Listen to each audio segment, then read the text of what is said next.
کہ جناب جیسے ہی ہو یا مطلب انہوں نے بندے کھڑے کیے ہوں گے کہ ابھی انہوں نے بل میرا خیال ہے کہ منظور کیا بھی نہیں ہوگا کہ اس سے پہلے 1 سیکنڈ میں دستخط کر دیے، یا کوئی بندہ لے کے بھاگے، جیسے وہ ریلے ریس میں نہیں لے کے جاتے ایک وہ سٹیک دوسرے کو پکڑاتے ہیں، اس طرح انہوں نے پکڑایا اور زرداری صاحب بالکل تیار تھے، ٹھا ٹھا ٹھا ٹھا سائن کر دیے۔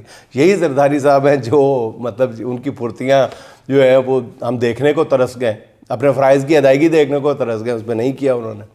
اور پھر اس کے بعد جب یہ سارا کچھ ہو گیا، اتنی تیزی میں اتنی جلدی میں دستخط تک کر دیے گئے، تو اس موقع پہ ناظرین پھر فل کورٹ کیا کر لے گا؟ تو پھر استعفے تو آنے ہی تھے نا۔ بہرحال جب سپریم کورٹ کے 24 ججز، اب 24 تو نہیں رہ گئے، آنے والے جب یہ ہوں گے تو 24 میں سے کتنے رہ جائیں گے پتہ لگے گا، 2 تو چلے گئے، باقی رہ گئے، وہی بچوں والی نظم یاد آ جاتی ہے۔ تو یہ کوئی ناظرین معمولی عمل نہیں ہوگا۔ بہرحال اب کہنے والے مختلف آرا کا اظہار کر رہے ہیں، دیکھیں آگے کیا بنتا ہے۔ میری اطلاعات یہ ہے ناظرین کہ 4 ججز جو ہیں وہ مزید وہ استعفیٰ دینے کے لیے بالکل تیار ہیں، ایک خاتون جج سمیت۔ جسٹس منیب بہت ان کے بارے میں متضاد آ رہا ہیں ابھی تک کہ وہ استعفیٰ دیتے ہیں یا نہیں دیتے۔ ان کے علاوہ بھی ناظرین بہت سارے ججز ان لائنز پہ سوچ رہے ہیں۔ ذرائع کا کہنا یہ ہے کہ ناظرین اب کی بار جو ہے وہ مزاحمت عدلیہ کے اندر سے شروع ہونے والی ہے۔ چیف جسٹس نے جو فل کورٹ اجلاس بلایا ہے، یہ بھی شاید اسی سلسلے کی کڑی ہے کہ کسی ایک فورم پر تمام ججز کو بھڑاس نکالنے کا موقع دیا جائے اور پھر یہ کہہ دیا جائے کہ اب جو قانون بن چکا ہے اس پر صبر شکر کریں، ججز کیا کر سکتے ہیں۔ اس کے بعد بیشتر ججز اسی تنخواہ پر کام کرنے کے لیے تیار ہو جائیں گے۔ لیکن بہرحال یہ آگے والا جو منظرنامہ ہے وہ اس کا انحصار اس بات پہ ہے کہ مزید 4 جو جن استعفوں کا میں ذکر کر رہا ہوں وہ کتنی دیر میں آتے ہیں۔ اگر تو وہ فوری طور پہ آ گئے تو پھر دمادم مست کلندر ہونے میں شاید زیادہ دیر نہیں لگے گی۔ بہرحال اگر مزید ججز نے مستعفی ہونے کا فیصلہ کر لیا، اعلان کر دیا، تو اس موقع پر ناظرین پھر ان ججز کا یہ ان 6 ججز کا استعفیٰ دینا ہی کافی نہیں ہوگا۔ اور ایسا ہی ہے جو ابھی تک کی اطلاعات ہیں کہ انہوں نے ابتدائی رابطے بھی شروع کر دیے ہیں۔ اور میری اطلاع یہ ہے ناظرین کہ مستعفی ہونے والے ججز جو ہیں وہ صرف استعفے پہ اکتفا نہیں کریں گے، وہ وکلاء کو گائیڈ بھی کریں گے اور وکلاء کی تحریک کو لیڈ بھی کریں گے، کیونکہ ان کو یہ باور کروائیں گے کہ تمام ججز نے آئین کے، ہم نے نہیں صرف باقی ججز نے بھی آئین کے تحفظ کا حلف لے رکھا ہے، اس لیے آئین کو بچانے کے لیے ہم سب کو میدان میں نکلنا پڑے گا۔ یہ ابھی تک کی اطلاعات ہے کہ ججز، مستعفی ہونے والے ججز یا مزید جو استعفیٰ دیں گے وہ بھی مل کے وکلاء کی تحریک کو لیڈ کریں گے۔ اچھا ناظرین، 27ویں ترمیم کے بل میں آرٹیکل 17 میں بھی ترمیم کر دی گئی ہے، جس کے بعد کسی سیاسی جماعت پر پابندی کے حکومتی اعلامیہ کے 15 دن کے اندر اندر اس جماعت کے خلاف سپریم کورٹ پہ بھیجے جانے والا جو ریفرنس ہے، اب وزیر اعظم کے منتخب وفاقی وزیر جو آئینی عدالت، وزیر اعظم کے ہاتھوں منتخب ہونے والی وفاقی آئینی عدالت کے ججوں کو بھیجا جائے گا۔ آئینی عدالت کے ان ممنون اور مشکور ججز کے سامنے کسی سیاسی جماعت پر پابندی کا کوئی ریفرنس آ گیا تو کیا آئینی عدالت حکومت کے خلاف جا سکے گی؟ ایسا نہیں ہوگا۔ آئینی عدالتوں کے ججز اپنے سرپرستوں کو کبھی مایوس نہیں کریں گے۔ جن لوگوں نے لگایا ہے ان کو، وہ ان کی بات کیسے مطلب مسترد کر سکتے ہیں۔ اس لیے 27ویں ترمیم کی منظوری کے بعد تحریک انصاف کو کالعدم قرار دینے کا ریفرنس کسی بھی وقت آ سکتا ہے، اس بات کا امکان جو ہے وہ مسترد نہیں کیا جا سکتا، یہ خدشہ موجود ہے۔ اور یا کم از کم حکومت جو ہے وہ مسلسل پی ٹی آئی کے اوپر یہ تلوار جو ہے، ریفرنس کی تلوار، یہ لٹکائے رکھے گی۔ مگر ناظرین سوال یہ پیدا ہوتا ہے کہ اس سے حاصل کیا ہوگا؟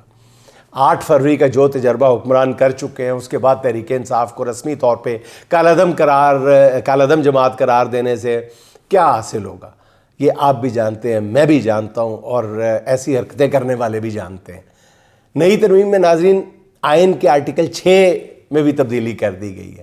اب آرٹیکل 6 کے مقدمات آئینی عدالت سنے گی، ٹھیک ہے نا؟ اس پر اکثر لوگ حیران ہیں کہ جب ایک طرف تاحیات استثناء لے لیا گیا ہے تو پھر یہ آرٹیکل 6 تو ان پر لگ ہی نہیں سکتا تھا، تو پھر اس میں ترمیم کی ضرورت کیا تھی؟ جو لوگ ایسی بات کر رہے ہیں غالباً وہ پوری تصویر نہیں دیکھ رہے ہیں۔ ناظرین کچھ کردار اور بھی ہیں جو آرٹیکل 6 کی زد میں آتے ہیں، انہیں بھی تو آئین کا کور دینا تھا نا، آئینی کور دینا تھا، وہ اس ترمیم سے دے دیا گیا ہے۔ جیسے کہ election commissioner, chief election commissioner, غلیظ قاضی فائز عیسیٰ، یہ سارے کردار تھے نا جس کے بارے میں پنڈی کے کمشنر لیاقت چٹھا کا بیان ہی کافی ہے۔ اب آرٹیکل 6 میں ترمیم کر کے آئین پامال کرنے والے ایسے موروں کو تحفظ دیا گیا ہے۔ اصل میں ناظرین، اپنے گزشتہ ویلاگ میں نے عرض کیا تھا کہ اب نظریں محمود اچکزئی پہ مرکوز ہیں۔ انہوں نے آئینی ترمیم اور حکومت کے خلاف کل سے ہی تحریک کا اعلان کر دیا ہے۔ اچکزئی کہتے ہیں ہم احتجاج کریں گے اور ایک پتھر بھی نہیں ماریں گے، ہم تمام ملکوں کے سفیروں سے بات کریں گے، ان کو خطوط لکھیں گے، ان کو کہیں گے کہ اس حکومت سے جو بھی معاہدے کیے ہیں وہ ختم کر دیں۔ اچکزئی نے مزید کہا کہ آپ چوری بھی کریں، ہمارے بچوں کو ماریں بھی، ہمارے بہن بیٹیوں کی بے عزتیاں بھی کریں، تو ہم خاموشی سے بیٹھے رہیں، ایسا نہیں ہوگا، ہم بھی آپ کا جینا حرام کر دیں گے۔ ہر جگہ نعرہ لگائیں گے ایسے دستور کو صبح بے نور کو میں نہیں مانتا، میں نہیں جانتا۔ اب دیکھیں محمود اچکزئی اپنے مقصد میں کس حد تک کامیاب ہوتے ہیں۔ ناظرین، جو بات کرنے کی ہے، جو منظر دیکھنے کا تھا وہ تو آپ نے دیکھ لیا، اور بات میں کیے دیتا ہوں۔ اللہ کسی کو اس وقت تک دنیا سے نہیں اٹھاتا جب تک کہ اس کا ظاہر و باطن پوری دنیا کے سامنے عیاں نہ کر دے۔